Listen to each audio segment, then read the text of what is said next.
नमस्कार, मैं हूं अमीश देवगन। कुछ दिन पहले बाबा रामदेव ने एक बयान में कहा था कि एलोपैथी एक स्टूपिड साइंस है। इस बयान पर तूफान खड़ा हो गया था। हालांकि बाद में बाबा रामदेव ने अपने बयान पर खेद जताते हुए कहा कि वो सोशल मीडिया पर मिला एक मैसेज पढ़ रहे थे। बाबा रामदेव ने यह भी कहा वो हर तरह की चिकित्सा का सम्मान करते हैं, लेकिन इंडियन मेडिकल एसोसिएशन यानी IMA इससे संतुष्ट नहीं हुआ। बाबा रामदेव को 1000 करोड़ की मानहानि का नोटिस भेजा गया। यह भी कहा गया कि बाबा रामदेव अपने बयान पर खंडन वाला अब वीडियो पोस्ट करें और लिखित माफी भी मांगे, जिसके बाद यह विवाद और तेज हो गया। बाबा रामदेव के खिलाफ कई जगह FIR करवाई गई। अब यह विवाद कहीं ना कहीं बाबा वर्सेस एलोपैथी नहीं बल्कि आयुर्वेद बनाम एलोपैथी बन गया है।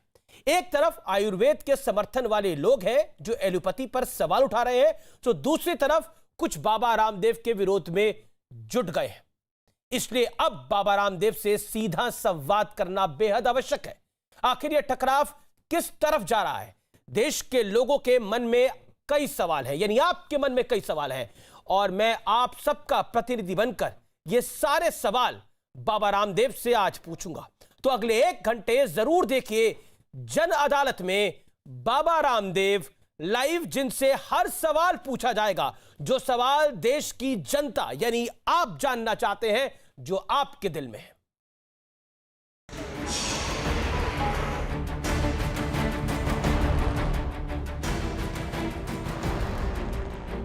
लाखों लोगों की मौत का कारण एलोपैथी है। कोरोना के पहले दौर से ही योग गुरु बाबा रामदेव बेहद सक्रिय है। योग के जरिए कोरोना से लड़ाई को मजबूत बनाने के लिए बाबा रामदेव ने कई सुझाव दिए, जिनकी तारीफ भी हुई और लोगों ने अपनाया भी। लेकिन इसके साथ साथ विवाद भी चलता रहा।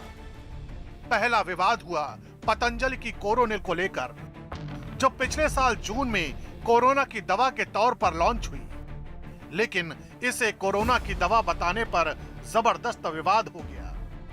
बाद में आयुष मंत्रालय ने इम्यूनिटी बूस्टर दवा के तौर पर इसे हरी झंडी दी। हालांकि कोरोना काल में सबसे बड़ा विवाद बाबा रामदेव के हाल ही में दिए गए एक और बयान को लेकर हो गया है, जिसमें उन्होंने एलोपैथी को मूर्खतापूर्ण विज्ञान बता दिया। एलोपैथी एक ऐसी स्टूपिड और दिवालिया साइंस है, जितने लोगों की मौत हॉस्पिटल न जाने के कारण से हुई, ऑक्सीजन न मिलने के कारण से हुई है, उससे ज्यादा लोगों की मौत ऑक्सीजन के बावजूद हुई है, दवा एलोपैथी की दवा मिलने के बावजूद हुई है। लाखों लोगों की मौत का कारण एलोपैथी है। इस बयान पर बाबा रामदेव और एलोपैथिक डॉक्टरों के बीच जबरदस्त जंग छिड़ गई। डॉक्टर हर्षवर्धन ने पत्र लिखकर आपत्तिजनक बयान वापस लेने की मांग की, जिसके बाद बाबा रामदेव ने अपने बयान पर खेद जताया और कहा कि असल में उनका बयान एक व्हाट्सएप पर आधारित था। बाबा रामदेव ने यह भी कहा कि वो चिकित्सा की हर पद्धति का सम्मान करते हैं, लेकिन इंडियन मेडिकल एसोसिएशन ने खंडन वाला वीडियो और लिखित माफी की मांग करते हुए बाबा रामदेव को 1000 करोड़ रुपए का मानहानि नोटिस भेज दिया। दिल्ली से लेकर पश्चिम बंगाल और छत्तीसगढ़ में बाबा रामदेव के खिलाफ FIR भी करवाई गई। लेकिन अब ये मुद्दा कहीं न कहीं आयुर्वेद बनाम एलोपैथी बनता जा रहा है। स्वामी रामदेव जी ने कितना बड़ा योगदान इस देश को दिया है ना। आयुर्वेद के प्रति एक आशा बंधना प्रारंभ हुआ। रामदेव बाबा कोई संत महंत नहीं है, वो एक कमर्शियल और बिजनेसमैन है। रामदेव बाबा जिस तरह से लोगों को और भारत की आम जनता को एक तरह की गलत बातें बता रही है, जिससे आम आदमी का नुकसान हो सकता है। इसलिए आज बाबा रामदेव से संवाद और तमाम विवादों पर सवाल जरूरी है, क्योंकि पूरे देश के मन में कई सवाल उठ रहे हैं। इसलिए जनता के प्रतिनिधि बनकर अमीश देवगन बाबा रामदेव से सीधे सवाल पूछेंगे। तो अगले 1 घंटे जरूर देखिए जन अदालत में बाबा रामदेव लाइव। और आज पूरा देश बाबा रामदेव से सवाल पूछेगा। न्यूज़ 18 नेटवर्क देश का जाना माना नेटवर्क है, सबसे बड़ा नेटवर्क है। कश्मीर से लेकर कन्याकुमारी तक न्यूज 18 के अपने चैनल्स हैं। तो आज हमारे साथ कई संपादक भी जुड़ेंगे न्यूज 18 रीजनल चैनल्स के, जो कि सवाल पूछेंगे बाबा रामदेव से। और बाबा रामदेव इस समय जन अदालत में हमारे साथ लाइव और एक्सक्लूसिव मौजूद है। बाबा नमस्कार।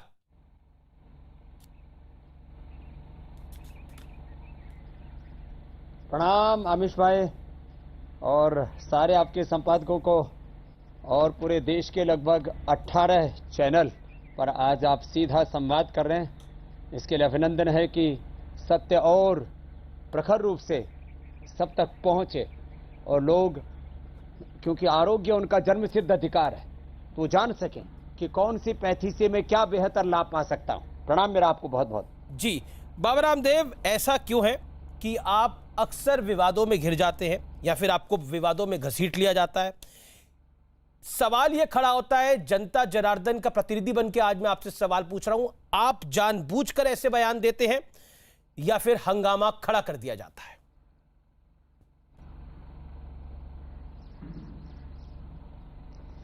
देखो अमीश भाई, मैंने पहले ही बोला आपको कि ये बयान मैंने खुद का नहीं दिया, एक व्हाट्सएप मैसेज पढ़ रहा था, मैंने बयान वापस भी ले लिया, खेद भी व्यक्त कर दिया है।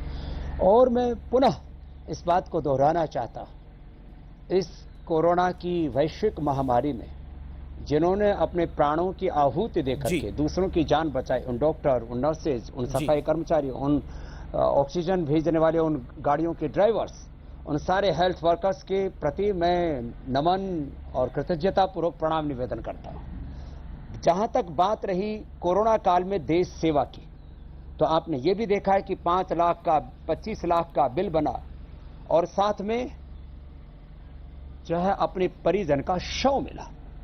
मैं किसी पर आरोप नहीं लगा रहा जी, लेकिन ये बात कहना चाहता हूं, यद्यपि शल्य चिकित्सा सर्जरी के भी आविष्कर्ता महर्षि सुश्रुत हैं, उसके बावजूद भी आधुनिक चिकित्सा विज्ञान एलोपैथी ने सर्जरी में बहुत प्रगति की है। और मैं पूरे गौरव के साथ ही कहता हूं कि पूरी दुनिया में कहीं पर भी जो शल्य चिकित्सा का जो अद्यतन अनुसंधान हुआ है, लाइफ सेविंग ड्रग्स बनाए हैं एलोपैथ ने, मैं उसको गौरव देता हूं और मानवता के हित के लिए उसको जरूरी मानता हूं। लेकिन इन दो चीजों को छोड़ करके, लाइफ सेविंग ड्रग्स और सर्जरी को छोड़ करके, चाहे बीपी को क्योर करने की बात हो, चाहे हार्ट डिजीज को रिवर्स करने की बात हो, शुगर को क्योर करने की बात हो, अस्थमा, हेपेटाइटिस, लिवर सिरोसिस और तमाम तरह के इनक्योरेबल डिजीज, जेनेटिक डिजीज, यहां तक कि सिर दर्द से लेकर के पेट दर्द तक, हर बीमारी में 98% बीमारियों को हम योग, आयुर्वेद, नेचुरोपैथी, खान पान के जो हमारी जीवन शैली के तौर तरीके उनसे ठीक कर सकते हैं। इसमें आपत्ति क्या है? मैंने 25 प्रश्न पूछे, अभी तक एक उत्तर नहीं आया, क्योंकि आने वाले शायद 25-50 सालों तक भी एलोपैथ उसका उत्तर न दे पाए, क्योंकि इनके पास बीमारियों का कंट्रोल तो है। योग, आयुर्वेद, नेचुरोपैथी की तरह इनके पास क्योर नहीं है, तो आपस में सहयोग करके आगे बढ़ना चाहिए। आयुर्वेद को हमेशा नीचा क्यों दिखाया जाता है? वो कह रहे हैं कि इनइक्विटी वो खराब माना जाता है, इनजस्टिस को, जी जी, अनटचेबिलिटी को, लेकिन ये क्यों हो रहा है आयुर्वेद के साथ? वो कह रहे हैं कि हम नीचा नहीं मान रहे आयुर्वेद को, बाबा रामदेव ने एलोपैथी को नीचे करके आंका। आपका बयान जो मैंने सुना, जो मैंने पढ़ा और जिसके ऊपर आईएमए को बहुत एतराज भी है, क्या आपको लगता है कि आपने एलोपैथी को नीचे करके आंका? आपने कहा कि बाबा रामदेव ने कहा कि सर्जरी कोई साइंस नहीं है बल्कि एक स्किल है।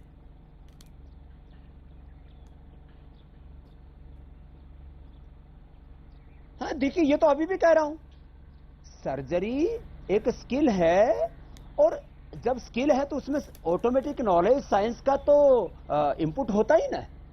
तो क्या सर्जरी एलोपैथी का चिकित्सक ही कर सकता है? आयुर्वेद का चिकित्सक क्या मूर्ख होता है? वो सर्जरी नहीं कर सकता। तो नॉलेज के बिना तो कुछ भी नहीं होता है। नॉलेज और साइंस का इंपुट सब जगह होगा, लेकिन सर्जरी आयुर्वेद का भी चिकित्सक कर सकता है। भारत सरकार ने कानून भी बना दिया, हम पतंजलि में भी सर्जरी करते हैं। लेकिन स्टूपिड साइंस है एलोपैथी के लिए, फिशर के लिए, फिस्टुला के लिए जो आप दुनिया के बड़े बड़े देश के बड़े बड़े हॉस्पिटलों से लौट के आते हैं, उनको हम ठीक करते हैं। जी बाबा जी, क्योंकि आप कह रहे हैं कि आयुर्वेद भी एक साइंस है, लेकिन अगर हम बात करें एलोपैथ की तो आप कहते हैं इसको स्टूपिड साइंस है। ऐसा क्यों कहा आपने? ये सवाल जरूर आएगा और डॉक्टर्स के मन में भी ये सवाल होगा। मैंने वापस कहता हूं, आमिश भाई, मैंने वो एक मैसेज पढ़ा था, ये जी। मेरा बयान नहीं था, फिर भी मैंने उसके ऊपर खेद व्यक्त कर दिया, बयान वापस ले लिया, माफी भी मांग ली। क्या माफी मांगने को क्या कहते हैं? क्या फिर फांसी पर लटका देंगे? अरे वो हर बात में हमें नीचा दिखाते हैं। उन्होंने कहा कि हमने सारा देश स्वस्थ कर दिया। मैंने कहा भाई, यदि कोरोना में आपने 10% रोगी ठीक किए तो 90% रोगी योगासन करके, प्राणायाम करके, कोरोनिल खा के, गिलोय तुलसी का काढ़ा पी करके ठीक हुए। और मैं एक प्रति प्रश्न करता हूं आमिश भाई, देखो आप प्रश्न करेंगे, मैं भी कुछ प्रश्न करूंगा। जी जी। ये जो एलोपैथी में कोरोना मैनेजमेंट के नाम पर बुखार उतारने के लिए दवाई दी जा रही है, जबकि रिसर्च हुआ है कि जब भी कोई बैक्टीरिया, कोई वायरस, कोई अंदर फंगस, कोई इन्फ्लेमेशन होता है तो बुखार जो है वो उस बैक्टीरिया, उस वायरस को, उस फंगस को, इस इंफेक्शन को कम करने के लिए शरीर अपने आप अपना तापमान बढ़ाता है। जो कोरोना मैनेजमेंट के नाम पर हम लोगों का बुखार उतारने के नाम पर पैरासीटामोल, क्रोसिन आदि दे रहे हैं, लोगों के को जो है हम एंटीबायोटिक्स दे रहे हैं, स्टीराइड दे रहे हैं, ओवरडोजेज उनकी दे रहे हैं, फिर जो है और तमाम तरह के रेमडेसिविर जो इबोला की दवाई है वो दे रहे हैं। क्या कोई क्लिनिकल कंट्रोल ट्रायल हुआ था कि ये कोरोना में दी जा सकती हैं? यदि नहीं हुआ तो क्यों दी जा रही है? और जिसके ऊपर क्लिनिकल कंट्रोल ट्रायल हुआ, डबल ब्लाइंड, पूरा का पूरा जो एक research and evidence based medicine के ऊपर होना चाहिए, वो सारा जब हमने कोरोनिल के ऊपर करके दे दिया, तब इसके ऊपर आपत्ति क्यों कहते? इसको नकली दवा क्यों बोलते हैं? मैंने आप गूगल करके देख लीजिए। नहीं पर बाबा, ये बयान पर खेद भी व्यक्त कर दिया। बाबा ये बात तो सही है कि कोरोना को मात नहीं दे सकती। इसको ये कहते हैं ये सूडो साइंस। बाबा, कोरोनिल को लेकर जो विवाद खड़ा हुआ, कोरोनिल ना कोरोना को खत्म नहीं कर सकती, लेकिन वो इम्यूनिटी बूस्टर दवा है जो आयुष मंत्रालय ने उसको अप्रूव करा।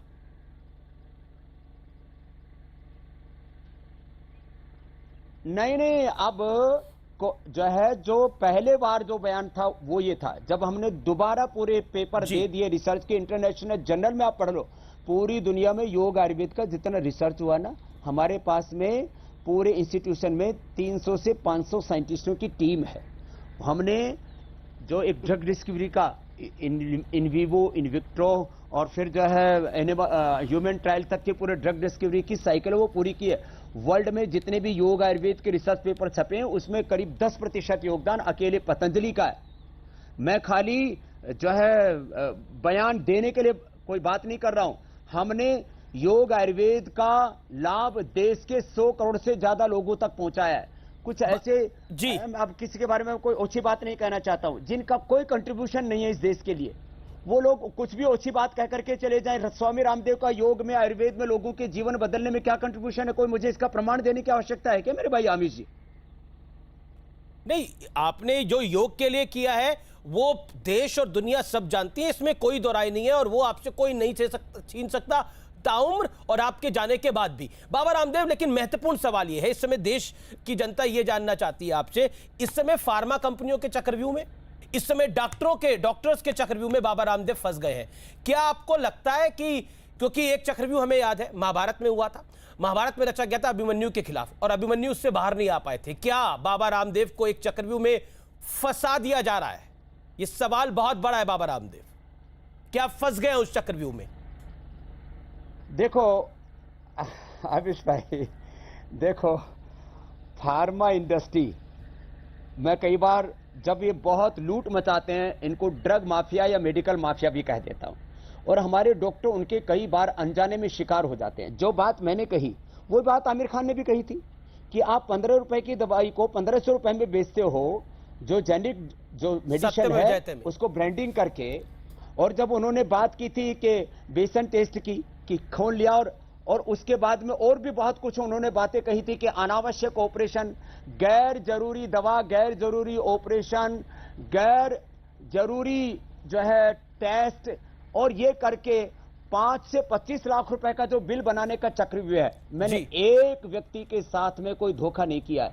माना कि इस पूरी ड्रग इंडस्ट्री के पीछे लाखों करोड़ की दौलत है, लेकिन मेरे पीछे ताकत है सत्य की, साधना की, सेवा की, अनुसंधान की, और हमने परिणाम दिए। आज मैं एक एक बीमारी के लाखों करोड़ों लोग आपके सामने प्रस्तुत कर सकता हूं।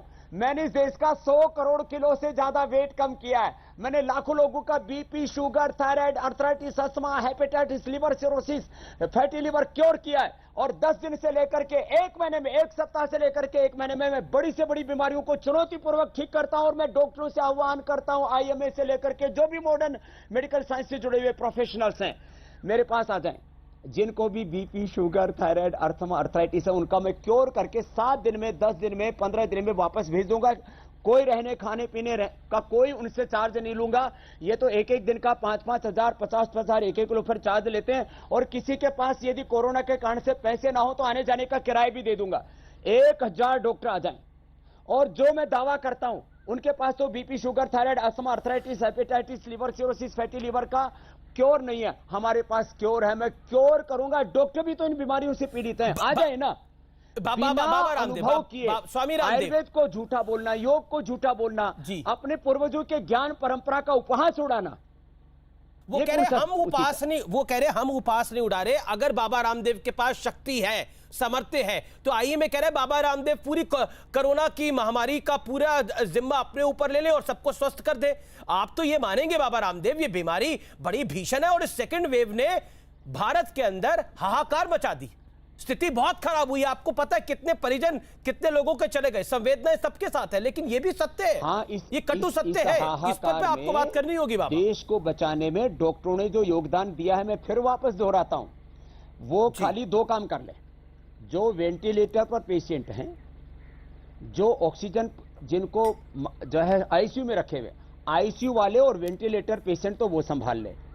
बाकी एसिम्प्टोमेटिक, सिम्प्टोमेटिक और भी सीवियर पेशेंट तक भी, जिनकी 75 से 80% भी ऑक्सीजन आ गई है, जिनके फेफड़े कमजोर है, जिनका नर्वस सिस्टम कमजोर है, जिनकी इम्यूनिटी कमजोर है, जिनका बीपी शुगर कंट्रोल नहीं हो रहा है, उन सब पेशेंट को मैं ले लेने के लिए तैयार हूं। पूरी प्रामाणिकता और वैज्ञानिकता के साथ आपके चैनल पर मैं पूरे खुले तौर पर ये चुनौती को स्वीकार करता हूं। लेकिन क्या ये आपको ओवर कॉन्फिडेंस है बाबा? 10% रोग यदि एलोपैथी ने ठीक किया, सवाल ये खड़ा होगा, लोग योग, आयुर्वेद, प्राकृतिक तौर तरीकों से ठीक हुए हैं। खुद हमारे एम्स के डॉक्टर गुलेरिया जी भी कह रहे हैं कि 90% लोगों को हॉस्पिटल जाने की जरूरत नहीं है। अमीश भाई बाबा, लेकिन वो ये भी कह रहे हैं कि आपकी संस्था के साथ जो लोग जुड़े हुए हैं उनका भी दुखद देहांत हुआ है, तो बाबा रामदेव प्रैक्टिकल चीजों को समझे, ये भी वो कह रहे हैं बाबा। और क्या ये आपको ओवर कॉन्फिडेंस नहीं है, ये सवाल खड़ा होगा। तो देखो, मैंने माना। अच्छा ये बताओ, मतलब मैं तर्क, तथ्य, युक्ति, प्रमाण, साइंटिफिक एविडेंस के साथ रोगी ठीक करूं, सब रिसर्च करके, और योग research based, innovation, evidence based योग आयुर्वेद की बात करूं, तो ये अप्रामाणिक कैसे? जहां तक किसी एक व्यक्ति की मौत की बात करते हैं, माना कि किसी भी की भी मौत बहुत दुखद होती है। अब डबल वैक्सीनेशन के बाद क्या डॉक्टर्स की मौत नहीं हुई? एक व्यक्ति की मौत को क्यों मुद्दा बनाते हो? मैं तो मुद्दा नहीं बना रहा, मैं तो ये कह रहा हूं डबल वैक्सीनेशन के साथ योग आयुर्वेद की डबल डोज ले लो, ऐसा सुरक्षा कवच तैयार कर लो कि आप कोरोना से ना हारें, कोरोना को हरा पाएं। तो वैक्सीनेशन की डबल डोज के साथ योग आयुर्वेद की डबल डोज में दिक्कत क्या अमीश भाई? और आपने भी तो इस जंग को जीता है, क्या आपने योग नहीं किया? और क्या हमारे मीडिया के वो भाई हारे नहीं? वो हमारे वो प्रखर राष्ट्रवादी पत्रकार क्या आज हमारे बीच में नहीं है? उसका कारण कहीं कुछ दिक्कत तो नहीं हुई है?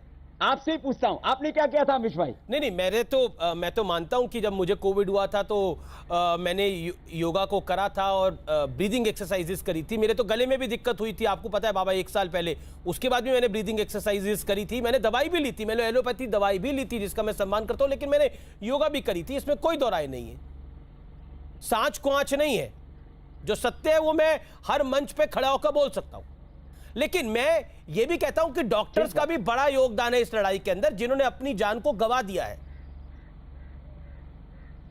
लेकिन मैं मान रहा हूं, मैं उसको सम्मान देता हूं जी, और मैं ये कहता हूं कि ये मिलकर के लड़ाई लड़ो। हमारे तो ऋग्वेद का संदेश ये संगच्छध्वम संवदध्वम, लेकिन और ये आईएमए पूरे मेडिकल साइंस का रिप्रेजेंटेशन नहीं करता है। ये तो अंग्रेजों के समय का बनाया हुआ एक एनजीओ है, ये कोई बहुत बड़ी लीगल ऑर्गेनाइजेशन नहीं है। ये तो साबुन, टूथपेस्ट, आप आईएमए का जाकर के पूरा इतिहास खंगा लो। ये क्या, ये पेंट को, बल्ब को, ये साबुन को, टूथपेस्ट को ये प्रमाणित करने वाली संस्था कहां से आ गई भैया? और इनके पास कौन सी रिसर्च लेबोरेटरी है? इनके पास क्या साइंटिफिक सेटअप है? किसी भी चीज का साइंटिफिक, ये जो एक्रेडिटेशन की बात करते हैं, वैलिडेशन की बात करते हैं, ये होते कौन है साइंटिफिक एक्रेडिटेशन और वैलिडेशन वाले? इन लोगों को अपनी मर्यादा में रहना चाहिए और सबको मिलजुल करके काम करना चाहिए। मैं तो इसी विचार का हूं। अरे अपने पूर्वजों की ज्ञान परंपरा का और वैज्ञानिक लेकिन अनुसंधान वो का कह रहे हैं दोनों कि का सम्मान जब तक करो। आप ये वीडियो बात में है। माफी नहीं मांगेंगे, जब तक बाबा रामदेव वीडियो में हमारे माफी जो नहीं आईएमए मांगेंगे, के अध्यक्ष हैं, 1000 ये तो करोड़ रुपए की ओझापंथी मानहानि हो करते हैं जाएगी। एलोपैथी के नाम पर। वो कह रहे हैं जब तक आप वीडियो पे माफी नहीं मांगेंगे 1000 करोड़ की मानहानि रहेगी जारी। बाबा रामदेव वो वीडियो अच्छा, माफी की बात करते वो जो मैं उस फिर वापस किसी का भी अनादर नहीं करना चाहता हूं। जी। जो मेरे से माफी की मांग कर रहे हैं, जो माफी की मांग कर रहे हैं मेरे से, उन जिसकी इज्जत होगी उसकी कोई बेइज्जती करेगा ना। स्वामी रामदेव की इज्जत, स्वामी रामदेव की प्रतिष्ठा, स्वामी रामदेव का योगदान क्या है, ये मुझे कहने की आवश्यकता नहीं है। मैंने इनकी क्या हानि कर दी भैया? मान हानि का मुकदमा तो मुझे करना चाहिए।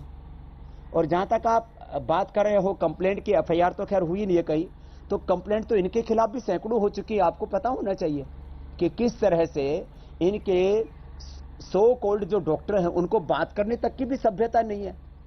बेचारे आपा खो बैठते हैं, इसलिए मुझे उनको सो के अंदर भी बोलना पड़ा। एक संवाद आपका देखा, आपका एक संवाद देखा उन डॉक्टर साहब के साथ, जाएगा मजाक में। मैंने देखा आपका एक संवाद, और वो जिस तरह की भाषा का इस्तेमाल कर रहे थे उस पर आप क्या कहना चाहते हैं? मिस्टर लेले को आप क्या कहना चाहते हैं? बड़े सम्मानित डॉक्टर हैं वो आईएमए के, लेकिन उन्होंने जिस भाषा का इस्तेमाल किया आपके साथ एक कार्यक्रम में, क्या कहना चाहते हैं?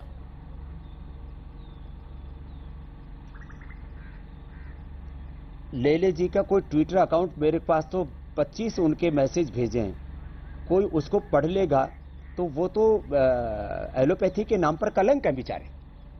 दूसरी बात, इनके जो अध्यक्ष हैं वो कहते हैं कि ये अनुकूल समय है एक मजहब विशेष का संदेश घर घर तक पहुंचाने का, कि जो झाड़ फूक करके, ऐसे पानी के छींटा मार करके जो एक ढोंग आडम्बर पाखंड अंधविश्वास करते हैं, तो एलोपैथी को ओझापैथी बनाने में क्यों तुले हुए हैं? और मैं वापस कह रहा हूं, इस देश के वो डॉक्टर जो सच में, चाहे वो हमारे एम्स के अंदर हैं, चाहे वो और हमारे दूसरे ऐसे बड़े बड़े सरकारी गैर सरकारी हॉस्पिटल हैं, जो प्रामाणिक डॉक्टर हैं, जो शालीन हैं, जो अपने पूर्वजों की ज्ञान परंपरा का सम्मान करते हैं, जो खुद भी योग करते हैं, मैं ऐसे करीब 90% अच्छे डॉक्टरों का सम्मान करता हूं।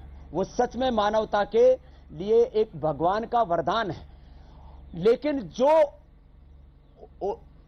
एलोपैथी के नाम पर लूट खसोट करते हैं, एलोपैथी को भी बदनाम करते हैं, ऐसे डॉक्टरों का तो मतलब मुझे तो लगता है आईएमए वालों को खुद ही इनिशिएटिव लेकर के, जो इनके अध्यक्ष हैं और जिनके सो कॉल्ड जो इनके महामंत्री आदि हैं, इनको तो बर्खास्त करके किसी योग्य व्यक्ति को अपने इस एनजीओ का अध्यक्ष बनाना चाहिए और उनको महामंत्री बनाना चाहिए। नहीं तो ये आईएमए का मुझे लगता है इसकी गरिमा ही खत्म कर डालेंगे। मैं आचार्य बालकृष्ण का एक ट्वीट को पढ़ता हूं। उन्होंने बोला, पूरे देश में क्रिश्चियनिटी में कन्वर्ट करने के षड्यंत्र के तहत बाबा रामदेव जी को टारगेट करके योग और आयुर्वेद को बदनाम किया जा रहा है। देशवासियों, अब तो गहरी नींद से जागो, नहीं तो आने वाली पीढ़ियां तुम्हें माफ नहीं करेंगी। क्या कहना चाहते हैं? क्योंकि इसको कहीं ना कहीं एक धर्म विशेष से जोड़ने की कोशिश हो रही है, जैसा आचार्य बालकृष्ण का आरोप है। देखो, ये जो इनके आईएमए के अध्यक्ष हैं ना, उनके वीडियो इतने वायरल हो रखे हैं कि इसके ऊपर तो कोर्ट ने अभी इनको सम्मन तक भेज दिया है। मेरे भाई अमित सिंह, ये मैं नहीं कह रहा हूं, कोर्ट ने सम्मन भेज दिया कि आप एक डॉक्टर होकर के, एक किसी ऑर्गेनाइजेशन के प्रेसिडेंट होकर के किसी कन्वर्जन के लिए आप लोगों को कैसे प्रोत्साहित कर सकते हैं। स्वामी रामदेव ने किसी का मजहब नहीं बदला।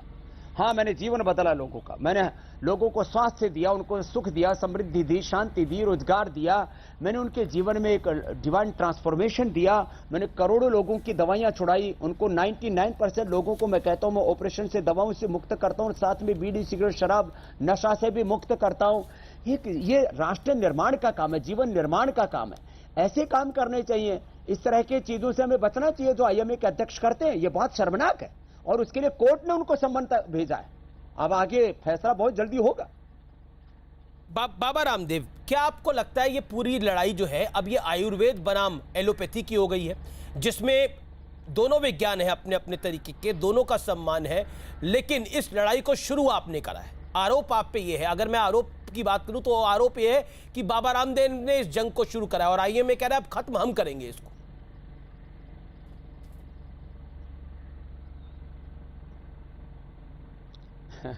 मैं तो अभी भी विनम्रता पूर्वक कह रहा हूं, साधु सन्यासी के मन में कोई दुराग्रह तो कतई नहीं होता, सत्याग्रह जरूर होता है। तो मैं इतना ही कहूंगा, जो एलोपैथी का सेक्टर है, उनका जो क्षेत्र है कि जो सर्जरी है और जो लाइफ सेविंग ड्रग वाले जो काम हैं वो उनको करने चाहिए।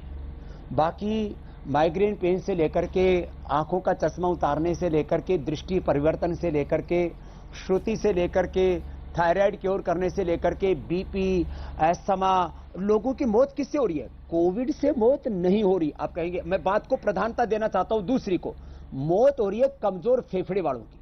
क्या कमजोर फेफड़े का? हमारे पास तो दूध में हल्दी, शिलाजी, च्यवनप्राश, स्वासारी, पंचकोल बहुत कुछ है। क्या एलोपैथी में लंग को स्ट्रेंथन करने के लिए हमारे पास तो सर्वकल्प है, भूमि आंवला है, पुनर्नवा है, एलोवेरा है, विटेग्रास है, लिवोग्रिट है, लिवामृत है। क्या लीवर को, कमजोर जो लीवर है उसको रिकवर करने के लिए, आंतों की कमजोरी के लिए, पेनक्रियाज के बीटा सेल्स डीजनरेट उनको रीजनरेट करने के लिए, टाइप 2 टाइप 1 डायबिटीज के लिए, क्या एलोपैथी में नर्वस सिस्टम जब वीक हो जाए या इम्यूनिटी वीक हो जाए उसको रिकवर करने के लिए एक भी कोई ड्रग है? उत्तर मिलेगा नहीं, क्योंकि जो ड्रग इंडस्ट्री, जो फार्मा इंडस्ट्री, उन्होंने ये काम ही नहीं किया। उनको तो मर्ज और मरीज दोनों जिंदा चाहिए, तभी तो उनका धंधा चलेगा। इसलिए देखो, दोनों के क्षेत्र अलग अलग है। वो करते हैं कंट्रोल, हम करते हैं क्योर, और डंके की चोट पर करते हैं। आर पार की लड़ाई करके देखनी हो तो आकर के देख लो। और जो मैंने लाखों करोड़ों लोगों को ठीक किया है तो प्रमाण देख लो। एलोपैथी ने 10 करोड़ से ज्यादा लोगों को प्रत्यक्ष और 100 करोड़ से ज्यादा लोगों को परोक्ष रूप से। बाबा रामदेव, आप आयुर्वेद महान है, लेकिन एलोपैथी ने भी कई लोगों का ट्रीटमेंट करा है। अब किसी को कैंसर हो जाए, किसी को ट्यूमर हो जाए, किसी को ब्रेन हैमरेज हो जाए तो तत्काल रूप से ऑपरेशन करना पड़ता है रोकथाम के लिए। उसका इलाज आयुर्वेद में कैसे हो पाएगा तत्काल प्रभाव से? आदमी को हार्ट अटैक हो जाए तो मैं तो बोल ही रहा हूं, स्टंट डाल ले तो कैसे होगा? तो उसमें उसके लिए तो एलोपैथी जरूरी है। में लाखों करोड़ों लोगों की पूरी दुनिया में एलोपैथी ने जान बचाई है। इसलिए ये 2 क्षेत्र मैंने विशुद्ध रूप से छोड़ रखे, कोई दुराग्रह नहीं, कोई हट नहीं, कोई दुर्भावना नहीं जी। तो ऐसे उनको भी तो दुर्भावना नहीं रखनी चाहिए। आयुर्वेद का, योग का, नेचुरोपैथी का, जो हमारे सनातन संस्कृति के आधारभूत तत्व, उनका उनको भी तो सम्मान करना चाहिए ना। अब ये पूरी एक बहुत बड़ी इसके पीछे एक ताकत खड़ी है। मैंने कहा ना, एक पूरी फार्मा इंडस्ट्री है, ड्रग माफिया पूरी दुनिया के अंदर। भाई 200 लाख करोड़ का आईएमए का षड्यंत्र हो सकता है कि नीम गिलो तुलसी से लोग स्वस्थ हो जाए, फूंक मार करके भस्त्रिका, कपालभाति, अनुलोम विलोम करके लोग ठीक हो जाए। बाबा, आईएमए का षड्यंत्र हो सकता है, आईएमए की दुर्भावना हो सकती है, आपके मन में वो नहीं था लेकिन आपने बोल दिया।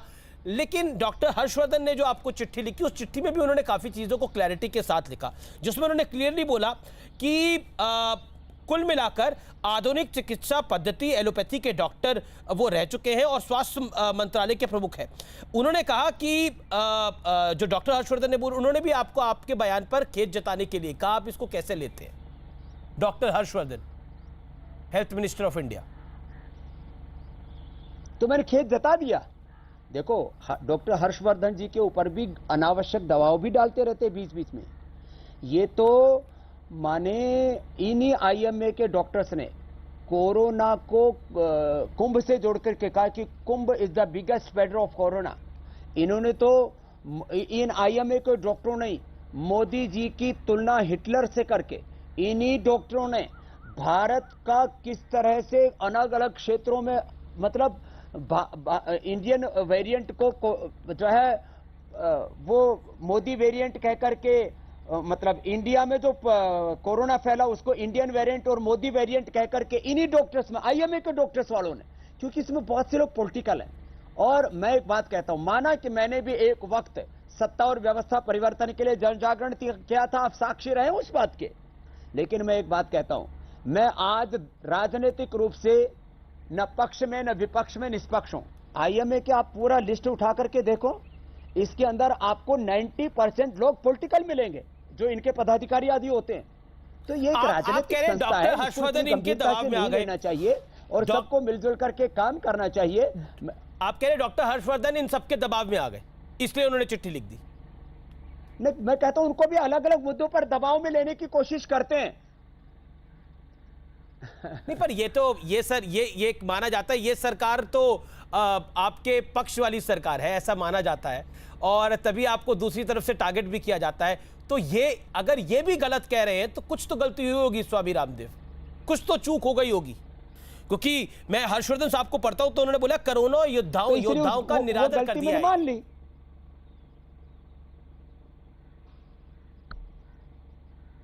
नहीं, देखो दरअसल क्या है, वो पूरी बात एक लाइन मेरा बयान निकाल दिया ना, उससे दिक्कत होगी। और मैंने कोई ऑफिशियल बयान नहीं दिया था, कार्यकर्ताओं के बीच में ऐसे बैठ करके बोल रहा था, किसी ने उसको फेसबुक लाइव कर दिया। तो ऐसे कोई मेरा ऑफिशियल बयान था नहीं, मेरी मंशा थी नहीं। आज मैं पुनः कह रहा हूं, अभी भी मेरे मन में कोई निरादर नहीं है और मैं वापस कह रहा हूं, देखो दुनिया में सबसे बड़ा मुद्दा है स्वास्थ्य का। स्वास्थ्य है तो संसार है, जान है तो जहान है, बाकी तो सब शमशान है। इसलिए जान को बचाने के लिए हमको योग को, आयुर्वेद को, नेचुरोपैथी को, जो हमारे सात्विक आध्यात्मिक अहिंसक जीवन पद्धति, उसको अडॉप्ट करना चाहिए। जहां जरूरत है एलोपैथी से भी मदद लेनी चाहिए। घृणा तो हम अपने शत्रु से भी नहीं करते, एलोपैथी से घृणा करने का तो कोई प्रश्न ही नहीं है। लेकिन प्रश्न यह है कि योग, आयुर्वेद और नेचुरोपैथी से, वैदिक संस्कृति से कुछ लोग घृणा क्यों करते हैं? आप अभी गूगल कीजिए और आईएमए और आयुर्वेद निकाल के दीजिए, वो हमको सूडो साइंस क्यों कहते हैं? वो अपने पूर्वजों की ज्ञान परंपरा का अपमान क्यों करते हैं?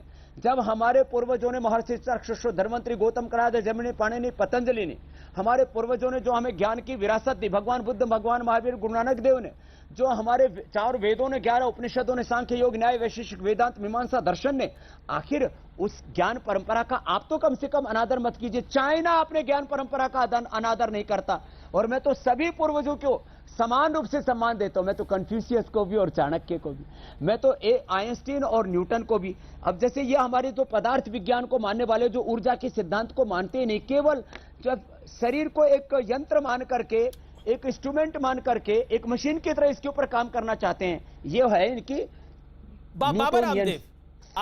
क्योंकि आप आज जन अदालत में क्या होना चाहिए, मैं न्यूटन के साथ आइंस्टीन को भी मानता हूं, मैं डार्विन के साथ में लेमार्क को भी मानता हूं। बाबा, क्योंकि आप जन अदालत में लाइव है, इस समय बहुत से लोग सोशल मीडिया पे आपसे सवाल पूछ रहे हैं। एक आप पे आरोप ये लग रहा है, आईएमए भी लगा रहा है और कई एलोपैथी के बड़े बड़े प्रोधा आरोप लगा रहे हैं कि बाबा रामदेव अपनी दवाइयों को बेचने के लिए, अपना बिजनेस बढ़ाने के लिए ये सारा खेल खेल रहे हैं।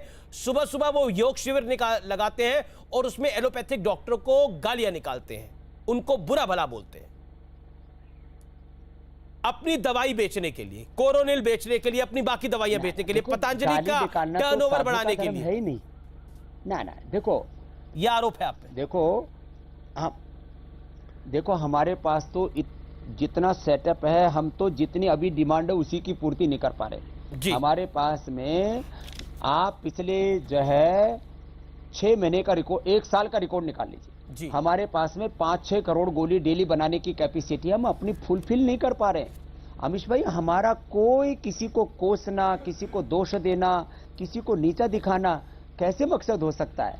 हमने तो मित्रस्य चक्षुषा सर्वाणि भूतानि समीक्षन्ताम एकत्वम अनुपश्यत, हमने तो सहनाओ तो सहनौ भुनक्तु के गीत गाए। हम तो एकत्व सा अस्तित्व, विश्व बंधुत्व और सामंजस्य के, वननेस को एग्जिस्टेंस, हार्मनी के उपासक है। अब इतना हमारे कोई एक एलोपैथी का एक भी आप बड़ा हॉस्पिटल बता दीजिए जहां पर आयुर्वेद के ट्रीटमेंट की, जो कि रिसर्च एंड एविडेंस बेस्ड भी मेडिसिन है, वहां पे उसकी उपचार की व्यवस्था हो। मैं कह रहा हूं पतंजलि में मैं जो भी एलोपैथी के जो आवश्यक ट्रीटमेंट है उसकी अनुमति देता हूं कि भाई इमरजेंसी के तौर पर, शल्य चिकित्सा के तौर पर अपना लो। और एक बात और कहता हूं अमीश भाई, जो एक आदर्श एक एमबीबीएस और एमडी डॉक्टर कैसा होना चाहिए, वो डॉक्टर भी मेरे पास है यहाँ पर, एमबीबीएस एमडी डॉक्टर भी हैं। और भविष्य में पतंजलि वो एमबीबीएस और एमडी डॉक्टर बनाने का वो एक मेडिकल का कॉलेज खोलेगा, जहां आदर्श रूप में हम एमबीबीएस एमडी डॉक्टर भी तैयार करेंगे। लेकिन बाबा जो योग, आयुर्वेद, जी। नेचुरोपैथी और अपनी सनातन ज्ञान परंपरा का भी सम्मान करेंगे और नूतन अनुसंधान भी करेंगे। बाबा इसमें तो कोई दरार नहीं है कि आपका कारोबार है, कारोबार इन द सेंस पतंजलि एक बहुत बड़ी एफएमसीजी कंपनी है अब देश की, इसमें कोई दरार नहीं है। अभी आपने एक साल पहले ही रुचि सोया का भी अधिग्रहण किया है, तो इस बात से तो इंकार नहीं किया जा सकता कि आपका बिजनेस इंटरेस्ट है।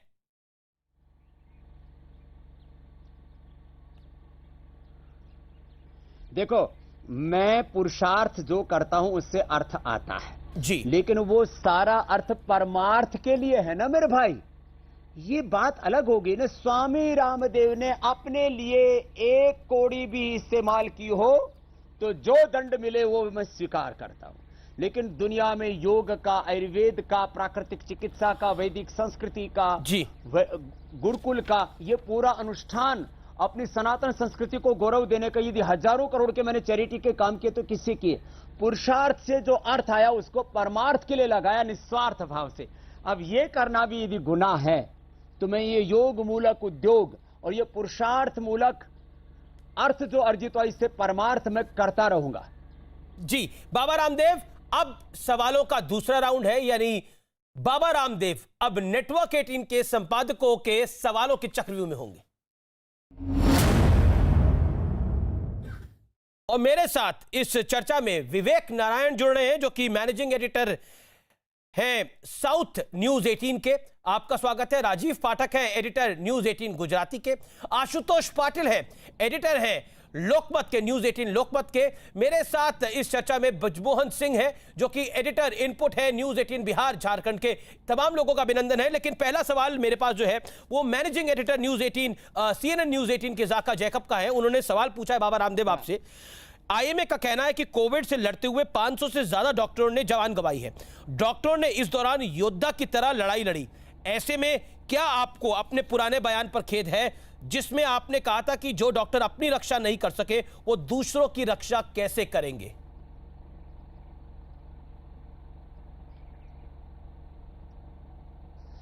मैंने कहा कि खेद है, मैंने बयान वापस भी ले लिया और मैंने कहा कि मैं जिन डॉक्टरों ने अपने प्राणों की आहुति देकर के दूसरों की जान बचाई, मैं उनका अभिनंदन करता हूं। और अभी भी जो डॉक्टरों से लेकर के जो भी मेडिकल स्टाफ है, नर्सेज हैं, ड्राइवर्स हैं, सफाई कर्मचारी, मैं सबका सम्मान करता हूं।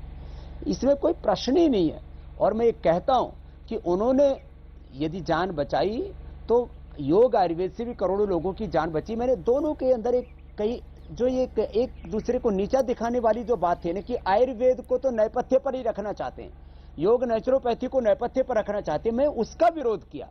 मुझे एलोपैथी से कतई ना कोई एलर्जी है, वैसे भी मुझे कोई एलर्जी की बीमारी नहीं है और किसी भी तरह से किसी डॉक्टर के लिए और एक पैथी के लिए मेरे मन में किसी भी तरह का कोई अनादर या अपमान का भाव नहीं है। जी अब मैं रुक करता हूं। मेरे साथ विवेक नारायण जुड़ रहे हैं मैनेजिंग एडिटर साउथ न्यूज 18 के। विवेक, over to you. Baba Ramdev से आप क्या सवाल पूछा चाहते हैं? तमिलनाडु, केरल, कर्नाटक की जनता के लिए क्या सवाल है आपके मन में? रामदेव जी, पूरे भारत की तरह दक्षिण भारत भी ये पूरे प्रकरण से, ये जो कंट्रोवर्सी हुई है उससे अछूता नहीं है। यहाँ भी लोग उस पर रिएक्ट कर रहे हैं। आप जानते हैं कि दक्षिण भारत में जो स्वास्थ्य सूचकांक या हेल्थ इंडाइसेस है वो उत्तर भारत के हिसाब से अगर हम देखा जाए तो बहुत बेहतर है। इसके कई सारे कारण हो सकते हैं, पर उसमें से एक बड़ा कारण है जो दक्षिण भारत ने एलोपैथी को पूरी तरह से थामा है, उसका साथ दिया है। उसका एक और कारण है कि यहाँ पे जो ईसाई मिशनरीज थे, हालांकि उनके नंबर्स बहुत कम थे, केरल में तकरीबन 18% ईसाई हैं, तमिलनाडु में 6% हैं, पर भारत के अन्य संस्थानों से ज्यादा है। पर यहाँ पे जिस तरह से इन मिशनरीज ने जो अस्पतालों की स्थापना की थी, जिस तरह से नर्सिंग इंस्टीट्यूशंस और नर्सेस को तैयार किए थे, अब जानते हैं केरल के नर्सेस अभी पूरे भारत में ही नहीं पूरे दुनिया में फैली हुई है।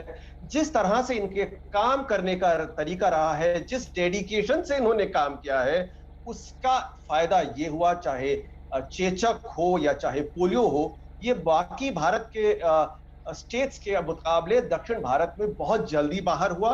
उसमें एलोपैथी का बहुत बड़ा एक हाथ भी है, और उसमें दूसरा हाथ है मिशनरी और ईसाइयों का। क्यों ऐसा लगता है यहाँ के लोगों को कि एक तरह से, एक तो आपका जो संस्थान है वहां से जो आवाजें आ रही हैं जो ये कह रही हैं कि अगर ईसाई is equal to allopathy, Hindu is equal to Ayurveda. अगर आप हिंदू हैं तो आप आयुर्वेद को देखिए, अगर आप ईसाई हैं ये तो बाहर का है, वेस्ट का है, हमारा नहीं है। ऐसा क्यों एक सिग्नल आ रहा है आपकी तरफ से? बाबा रामदेव, जवाब। देखो विवेक भाई, हम कभी भी अविवेकपूर्ण बात नहीं करते, और कभी भी ईसाई, इस्लाम, जैन, सिख, बौद्ध, हिंदू, किसी भी ब्राह्मण, क्षत्रिय, वैश्य, शूद्र, दलित, आदिवासी, वनवासी, किसी भी संदर्भ में मैं कभी कोई भेदभाव, पक्षपात, पूर्व, पश्चिम, उत्तर, दक्षिण में नहीं करता।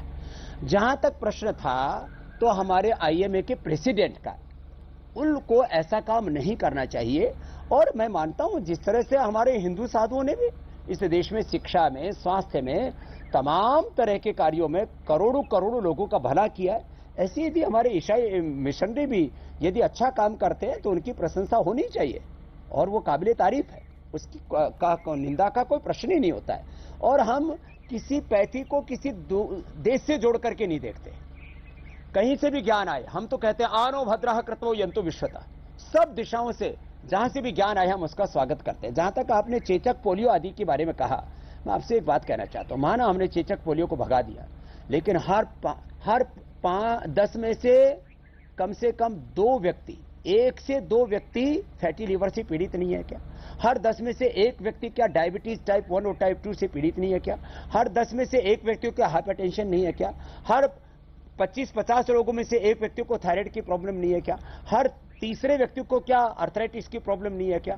ऐसे कितने प्रॉब्लम्स हैं, और इनका समाधान यदि योग, आयुर्वेद, नेचुरोपैथी में और भारतीय जीवन शैली में है तो उसका सम्मान करना ये एलोपैथी का अनादर नहीं है।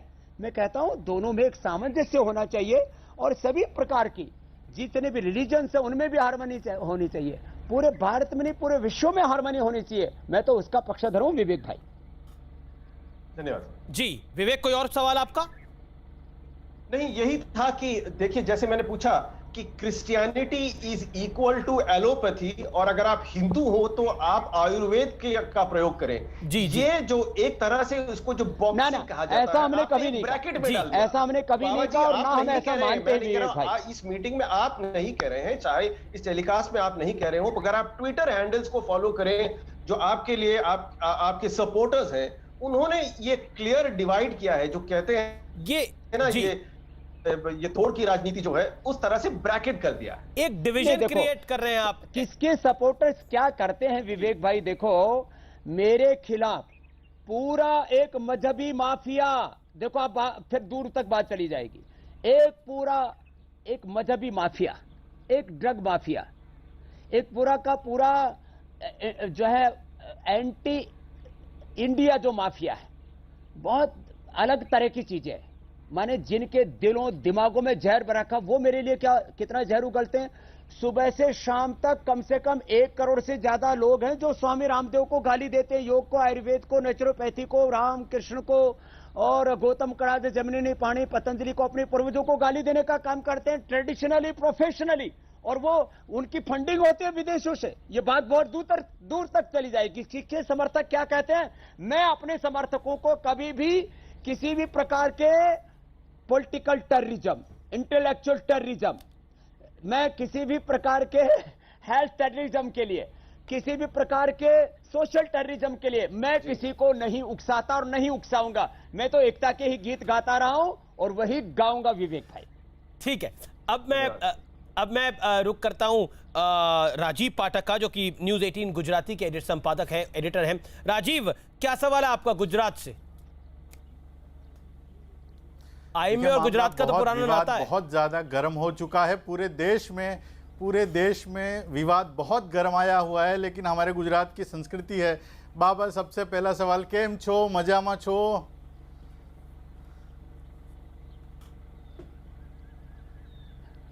બધું સારું છે, તમે કેમ છો? બધું ગુજરાતમાં હવે પરિસ્થિતિ થાળે પડી છે, પણ एक सवाल जो हम आपसे जानना चाहते हैं कि जो कोरोना है उसके केसेस काफ़ी हद तक कम हो चुके हैं गुजरात में, लेकिन म्यूकोरमाइसिस जो है वो बहुत ज़्यादा पनप रहा है गुजरात में। उसकी दहशत शायद देश के और हिस्सों से सबसे ज़्यादा है। क्या योग में उसके लिए कोई ऐसा योग है जिससे कि उसकी संभावना कम की जा सके, क्योंकि उसका इलाज भी कोरोना के मुकाबले बहुत महंगा है?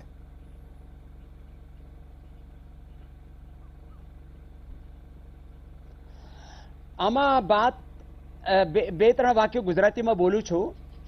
જે માણસની ઇમ્યુનિટી વીક થાય છે, બિલકુલ અમને ગમશે, એને મ્યુકોરમાઇકોસિસ થાય છે, ચાહે એને બ્લેક ફંગસ કહો કે વ્હાઇટ ફંગસ કહો કે યેલો ફંગસ કહો। અને જે પ્રાણાયામ કરશે, જે ગળો તુલસીનો ઉકાળો પીશે, એની ઇમ્યુનિટી વધશે।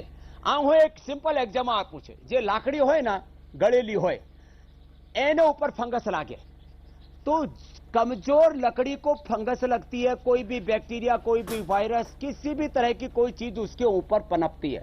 जो मजबूत लकड़ी होती है उसमें कोई बैक्टीरिया, कोई वायरस, कोई फंगस, कोई दीमक नहीं लगती है। तो जो अपने आप को बलवान बनाने वाली विद्या है वो योग है, वो आयुर्वेद है, वो नेचुरोपैथी, वो स्वस्थ जीवन शैली। तो मैं सबसे कहूंगा सुबह उठ करके आंवला, एलोवेरा, गिलोय, तुलसी, नीम, आंवला, एलोवेरा, गड़ो, तुलसी અને नीम એનો ઉકાળો પીવે। इनका काढ़ा बना करके पिए, ये बहुत जरूरी है। भस्त्रिका आराम आराम से करें, कपालभाति और अनुलोम विलोम करें, अणु तेल नाक में डालें। मैं एक सप्ताह के भीतर भीतर पूरे साइंटिफिक एविडेंस के साथ अणु तेल का भी क्या इफेक्ट होता है, क्या इंपैक्ट होता है, वो भी पूरा रिपोर्ट के साथ आपको बता दूंगा, क्योंकि हमारा सेलुलर ट्रायल से लेकर के एनिमल ट्रायल हमारा इसके ऊपर रिसर्च चल रहा है, और जो बहुत सस्ता है। अब देखो ना, रेमडेसिविर जब कोरोना काल था तब 4,000 से 40,000 का हो गया। हमने तो अपनी 545 की दवाई 500 से नीचे कम कर दी। तो खैर ये बहुत प्रामाणिक रूप से मैं कह सकता हूं कि जो कर सकें वो जननेति सूत्र नीति करें, होने की बात तो नहीं कर सकते खैर, लेकिन नशे जरूर लें, अणु तेल का, षडबिंदु तेल का, और ये गलो, तुलसी जो मैंने आज बताया ये प्रयोग करेंगे तो म्यूकोरमाइकोसिस में लोगों की बहुत मदद होगी। राजीव भाई जी। बाबा जी एक और सवाल, इस दौर में, पिछले लॉकडाउन के इस दौर में ऑनलाइन योग का प्रचलन बहुत ज़्यादा बढ़ा है। योग, आप पहले ये कहा जाता था कि जो प्रत्यक्ष सीखते हैं उसका योग में कुछ गड़बड़ी हो जाए तो आपको कुछ गलत, आपके शरीर में कुछ और भी होने की संभावना रहती है। नुकसान हो क्या जाता है। ऑनलाइन योग फायदेमंद है या नुकसानमंद है? क्या आप किस तरह से इसको देखते हैं? शू कैशो है ना विषय बाबा? ऑनलाइन तो कंसल्टेशन दे रहे 5-5, 10-10 हजार का पैकेज लेके हमारे डॉक्टर भाई। और मैं कहता हूं देखो, कोई आदमी योग करेगा तो क्या करेगा? ऑनलाइन बताया कि भाई डीप ब्रीदिंग करो। अब उसने लेने छोड़ने की बजाय खाली छोड़ना शुरू कर दिया तो भस्त्रिका ना होके कपालभाति हो जाएगा। उसने अनुलोम विलोम बताया कि ऑल्टरनेटिव ब्रीदिंग करो, उसने इसी से लिया और इसी से छोड़ दिया तो चंद्र भेदी हो जाएगा, इसलिए इसी से छोड़ दिया तो सूर्य भेदी हो जाएगा, रोक लिया तो नाड़ी शुद्धि हो जाएगा। इसलिए योग में कुछ बेसिक सावधानी 2-3 ही है। शीर्षासन, सर्वांगासन नहीं करना चाहिए यदि हार्ट की प्रॉब्लम और जो है हृदय, उच्च रक्तचाप है। तो कमर दर्द है, आगे नहीं झुकना, हर्निया पीछे नहीं झुकना, बाकी आराम आराम से बिंदास होकर के योग करें, कोई डरने की जरूरत नहीं। ये अलग अलग तरह का डर, चाहे योग के नाम पर, चाहे पैथियों के नाम पर, चाहे बीमारियों के नाम पर। जितने लोग पूरी दुनिया में बीमारियों से मरते हैं उससे ज्यादा लोग बीमारियों के डर से, खौफ से मरते हैं। और गलत, देखो योग गलत करके कोई मरा मैंने कोई सुना नहीं जी, लेकिन जितने लोग दवा खा करके मरते हैं उससे ज्यादा लोग गलत प्रिस्क्रिप्शन से मरते हैं।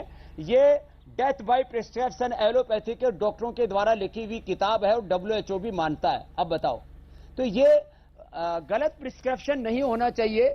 योग में भी थोड़ी सावधानी रखनी चाहिए। बाबा, आप भी कोई मौका नहीं छोड़ते एलोपैथी को बताने के लिए कि उसमें दम नहीं है ज्यादा? आप भी कोई मौका नहीं छोड़ते? अभी भी आपने योग में भी एक किताब दिखा दी। चलिए, मैं अब नहीं, ये तो एलोपैथी के डॉक्टरों ने बताया अमित भाई, उनकी बात बता रहा हूं। मैं वही तो कह रहा हूं, मौका नहीं छोड़ते आप।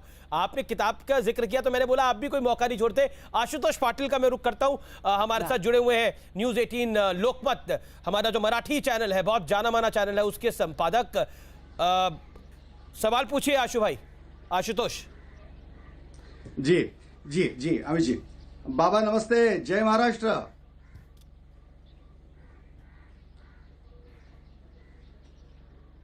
सगळ्या बंधू भगिनींना माझ्या हृदयापासून खूप खूप प्रणाम। जी जी बाबा, तुम्ही नेहमी, मी मराठीमध्ये प्रश्न विचारतो, तुम्ही भारतीय संस्कृतीचं उदाहरण देता, आप भारतीय संस्कृति का उदाहरण देते हैं। भारतीय संस्कृती में दूसरों के ज्ञान का आदर करना, दुसऱ्याच्या ज्ञानाचा आदर करणं हे आपण नेहमी पाहतो। तुम्ही बोलता बोलता ॲलोपॅथीला टोमणे मारता, टीका करता। तुम्ही आता एक नुकतंच विधान पण केलं होतं की कोणाच्या बापात हिंमत आहे का की मला हात लावण्याची। तुम्ही महाराष्ट्रामध्ये येऊन अशी धमकी देऊ शकाल?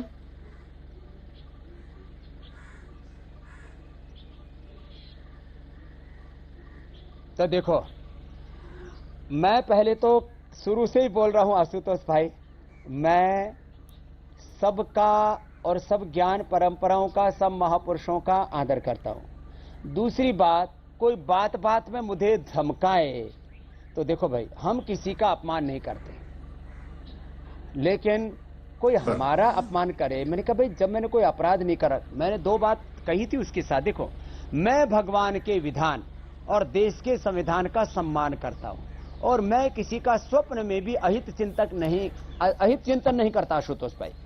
तो दूसरा लोग बार बार कहे इसको जेल में ठोकेंगे, इसको फांसी पर लटकाएंगे, बाबा अपराधी है, बाबा आतंकवादी है, ये कहना तो गलत है ना आशुतोष भाई। बस इतनी सी बात है। बात कोई किसी भी तरह से ज्ञान का अनादर करने की, किसी पैथी का अनादर करने की कोई मनसा आशुतोष भाई न थी, न है, न होगी। बर बाबा, आणखीन एक प्रश्न आहे की महाराष्ट्र में थर्ड वेव आशुतोष, अगर हिंदी में बोलेंगे तो हमारे सारे व्यूअर्स सुन पाएंगे, समझ पाएंगे। जी जी, जो महाराष्ट्र में जो थर्ड वेव आने की संभावना जताई जा रही है, उसमें बच्चों को खतरा दिखाया जा रहा है। तो क्या बच्चों में इम्यूनिटी पावर बढ़ाने के लिए कुछ आप सलाह दे सकते हैं, या योगा में कुछ सलाह है?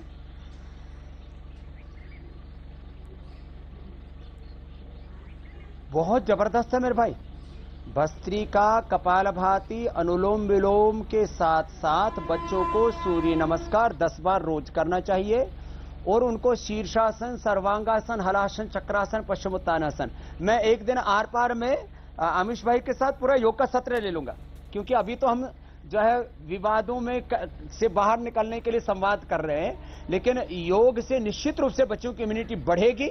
और मैंने 6 महीने के बच्चों से लेकर के और 5-10 साल के बच्चों को खाली योगाभ्यास करा करके और सिला तुलसी, फिर कोई कहेगा 100 बाबा जी बेचने के लिए तो नहीं बता रहे यार, अपने घर में सिला जी, तुलसी, गिलोय पी लो ना। मैं कोई बेचने बाचने की बात नहीं कर रहा हूं।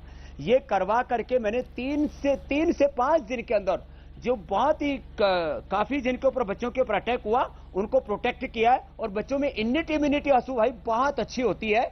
योग करने से यो इम्यूनिटी और इतनी स्ट्रांग हो जाती है कि किसी भी प्रकार से बच्चों के ऊपर कोरोना किसी प्रकार से कोई दुष्प्रभाव नहीं डाल पाएगा। बाबा, क्योंकि अभी हमारे साथ बिहार के संपादक भी है ब्रिजमोहन सिंह, वो भी सवाल पूछना चाहते हैं। ब्रिजमोहन, जल्दी से सवाल पूछिए अपना।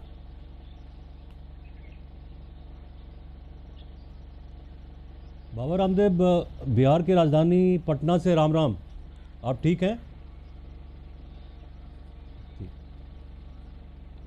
प्रणाम, नमस्ते, राम जी, राम। लोग यहाँ जानना चाहते हैं बिहार में, जी नमस्ते नमस्ते, आप यहाँ के लोग जानना चाहते हैं, खास करके यहाँ के जो डॉक्टर्स हैं वो जानना चाहते हैं। जब मैं PMCH में जाता हूँ, एम्स में जाता हूँ, बड़े अस्पतालों में जाता हूँ, तो उनको एक चीज़ को लेकर दुख बहुत है बाबा रामदेव, कि आपने जो डॉक्टर्स को लेकर बयान दिया, उनके योगदान को लेकर, आपको बता दूं कि बिहार में लगभग 70-80 डॉक्टर हैं जिनकी जानें चली गई हैं, जो गांव में विपरीत परिस्थितियों में काम कर रहे हैं, नर्सेस हैं, एम्बुलेंस चला रहे हैं।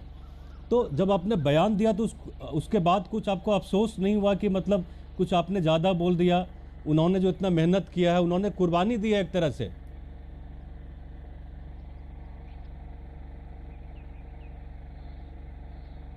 मैंने तो अपने बयान की शुरुआत ही ब्रिजमोहन भाई यहां से की कि मैं जिन डॉक्टरों ने अपने प्राणों की आहुति दे करके दूसरों की जान बचाई, मैं उनको सलाम करता हूं, उनको वंदन करता हूं। ये दरअसल गलत फहमी हुई, उसको तो मैंने पहले ही से ही उसको निराकरण कर चुका हूं। और अभी भी मैं वापस कह रहा हूं, मैं कतई किसी डॉक्टर का अपमान करना तो बहुत दूर की बात रही, मैं तो किसी चींटी से लेकर के इस पूरे अस्तित्व को उस भगवान का स्वरूप मानता हूं। किसी का अनादर करने का प्रश्न ही नहीं है। और अभी भी मैं वापस कह रहा हूं कि ये संघर्ष किसी व्यक्ति का अनादर करने का नहीं है, या एलोपैथी का भी अनादर करने का नहीं है। हम सब मिलकर के मानवता का भला करें, इसी भावना से मैं आज भी संवाद कर रहा हूं। और वापस मैंने उस समय भी अपना बयान वापस लिया, खेद व्यक्त किया। अभी भी मैं यदि वापस कह रहा हूं, मैंने कोई बयान पढ़ दिया एक व्हाट्सएप पर, उससे भी किसी की भावना आहत हुई तो मैंने तो कहा मैं उसके लिए खेद व्यक्त करता हूं, क्षमा मांगता हूं। तो फिर भी मेरे ऊपर ये आरोप न जाने क्यों बार बार लगाया जा रहा है, तो इससे हमें आगे बढ़ना चाहिए। बृजमोहन भाई जी, आप तमाम लोगों का बहुत बहुत शुक्रिया हमारे साथ जुड़ने के लिए। बृजमोहन, विवेक, राजीव पाठक, आशुतोष पाटिल, आपका बहुत बहुत शुक्रिया हमारे साथ जुड़ने के लिए। बाबा रामदेव, क्योंकि ये जन अदालत है, पब्लिक के सवाल नहीं लूंगा तो गलत होगा। पब्लिक के लोग काफ़ी सारे सवाल पूछ रहे हैं। एक व्यक्ति सवाल पूछ रहा है, प्रोफेसर है, वो कह रहे हैं कि बाबा आप देश सेवा में बहुत काम करते हैं, तो कोरोना के इस काल में कोरोनिल फ्री क्यों नहीं बांट देते? हरियाणा सरकार से भी आधे पैसे ले रहे हैं, ऐसा क्यों कर रहे हैं आप? ये आपसे सवाल पूछा। देखो, हमने करीब 40 से 50 करोड़ रुपए की इस देश में पतंजलि की तरफ से सेवा की है। जो प्रोफेसर साहब हैं वो भी अपनी तनख्वाह थोड़ी सी दान में दे दे, तो आधा मैं दे देता हूं, आधा वो दे दे। अरे मैंने तो देश के लोगों के बूते पर ये योग आयुर्वेद का इतना बड़ा सेवा का संस्थान खड़ा किया। मैं गवर्नमेंट से कोई पैसे नहीं लेता हूं, मैं वो एनजीओ नहीं हूं जो विदेशों से पैसे लेता हूं। मैं तो देश के लोगों से कोड़ी कोड़ी करके ये सारा इतना बड़ा योग का आयुर्वेद का विस्तार किया। इसलिए जो है जितना मुझे करना चाहिए उससे ज्यादा मैं करता हूं। हमेशा हर साल करीब 250 से 500 करोड़ रुपए की मैं चैरिटी करता हूं, और आगे भी करूंगा।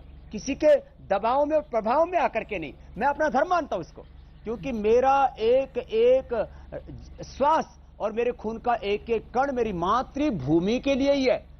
और जरा ये यूनिलीवर वाले और तमाम तरह के, मैं किसी कंपनी का ज्यादा नाम नहीं लूंगा, इन एमएनसी से पूछो जो साबुन, टूथपेस्ट, क्रीम, पाउडर बेच करके ये देश में क्या चैरिटी करते हैं, उनसे भी पूछ लो जरा। बाबा अगला सवाल है। एक रॉकी है, वो लिख रहे हैं कि मैं बाबा रामदेव से पूरी तरह से एग्री करता हूं। और गरीबों को तो हम दे रहे हैं मुफ्त में, करोड़ों लोगों की जिंदगी को बदल रहे हैं। वो उन्होंने आयुर्वेद को इनोवेट किया है, ये कह रहे हैं। एक और सवाल है विजय का, वो ये लिख रहे हैं कि बाबा रामदेव, आपका एक बयान था जो मैंने देखा, उन्होंने जो आपने बोला कि किसी के बाप में दम नहीं है कि मुझे गिरफ्तार कर ले, क्या ये बाबा रामदेव का अहंकार है क्योंकि वो सत्ता के करीब है? ये सवाल पूछ रहे हैं।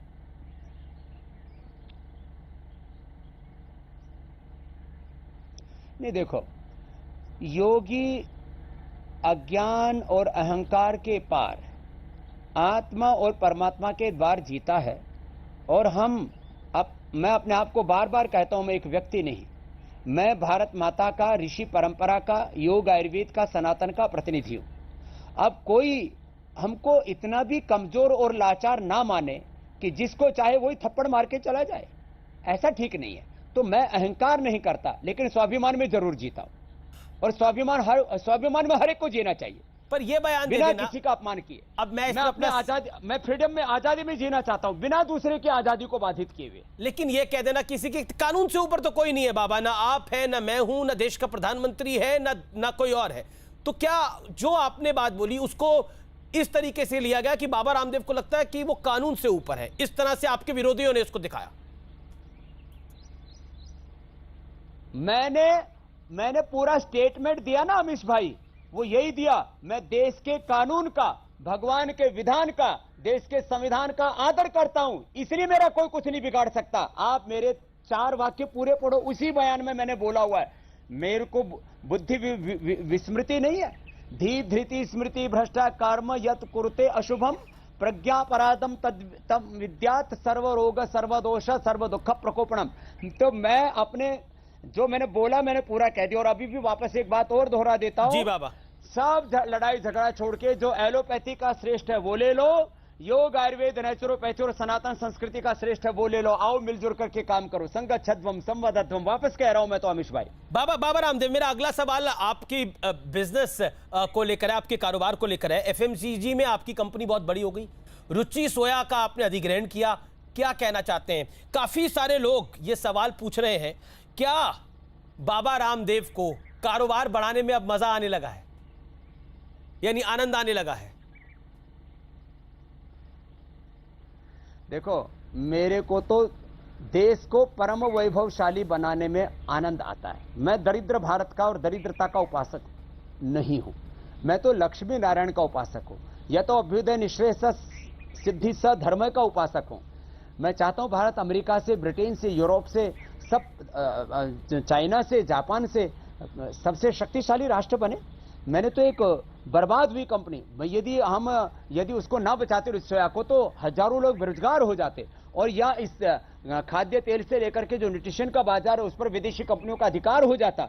तो मैंने राष्ट्र हित में काम किया। ईस्ट इंडिया कंपनी से लेकर के और वर्तमान में जितनी भी कंपनियां हैं, ये करीब 1000 लाख करोड़ रुपए देश से लूट करके गई हैं। मैं आर्थिक और सांस्कृतिक लूट गुलामी से देश को बचाने का काम कर रहा हूं, और अभी भी इसके साथ ऑर्डर में स्वदेशी समृद्धि कार्ड 100 करोड़ रुपए तो मैं लोगों को दे रहा हूं अभी, और करीब 5 लाख लोगों को रोजगार दिया, आगे 5 लाख लोगों को रोजगार देंगे। इस देश को आगे बढ़ाएंगे और विदेशी कंपनियों की आर्थिक लूट गुलामी से बचाएंगे। ये हमारे फुफ्फा लगे हैं, इनके साथ रिश्तेदारी हो रखी है हमारी कि इन्होंने क्या किया इस देश में, कौन सा चैरिटी का काम किया एमएनसीज ने। पतंजलि के पास अर्थ है तो सारा परमार्थ के लिए है, तो दिक्कत क्या है? खूब बढ़ेगा, रुचि सोया भी खूब बढ़ेगा। आज लोगों ने 4-5 गुना उसका शेयर मार्केट में रेट बढ़ा रखा है, तो बाबा रामदेव के कहने से बढ़ा रखा है। स्वामी रामदेव ने तो लोगों को समृद्धि दी है, स्वास्थ्य दिया है, सुख समृद्धि शांति दी है, स्वाभिमान दिया है। वैसे ही पतंजलि भी आगे बढ़ेगा, और वोकल फॉर लोकल, और वो लोकल को बनाना है ग्लोबल। तो ये तो आत्मनिर्भरता का मूल सिद्धांत है। मैं तो नहीं कहता हूं कि तुम हॉस्पिटलों पर, डॉक्टरों पर, दवाइयों पर डिपेंडेंट हो जाओ। मैं तो कहता हूं स्वास्थ्य में भी आत्मनिर्भर बनो और आत्मनिर्भर भारत बनाओ।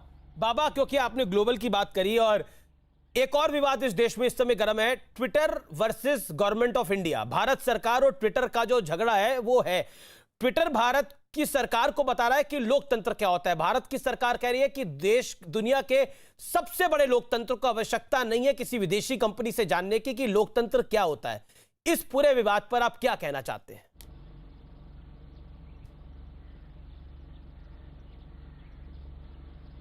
दरअसल ये एक सिलिकॉन वैली वाले वो भी अपने आप को ना सर्वशक्तिमान समझने लगे। जैसे हमारे कुछ एलोपैथी वाले अपने आप को सर्वशक्तिमान समझने लग गए थे ना, ये सर्वशक्तिमान समझने का भ्रम किसी को नहीं पालना चाहिए। ना कोई पैथी सर्वशक्तिमान है, ना अमेरिका सर्वशक्तिमान है, ना सिलिकॉन वैली वाले जो है सर्वशक्तिमान है, न ट्विटर सर्वशक्तिमान है। उसको भारत में रहना है तो भारत का कानून मानना पड़ेगा, नहीं तो अपना बोरिया बिस्तर बांध करके चले जाओ। तो भारत में रहेंगे और भारत का कानून नहीं मानेंगे, हमको लोकतंत्र सिखाएंगे, हमको जो है बोलने की आजादी और ये फंडामेंटल राइट्स हमको बताएंगे। भारत पूरी दुनिया का बहुत ही परिपक्व लोकतांत्रिक देश हो चुका, अब इसमें किसी भी तरह से विदेशी ताकतों का हस्तक्षेप नहीं होना चाहिए। बाबा रामदेव, आखिरी सवाल मेरा, क्या बाबा रामदेव इस विवाद को समाप्त करना चाहते हैं? ये जो पूरा घटनाक्रम है इसको अब समाप्त करना चाहते हैं या आगे बढ़ाना चाहते हैं?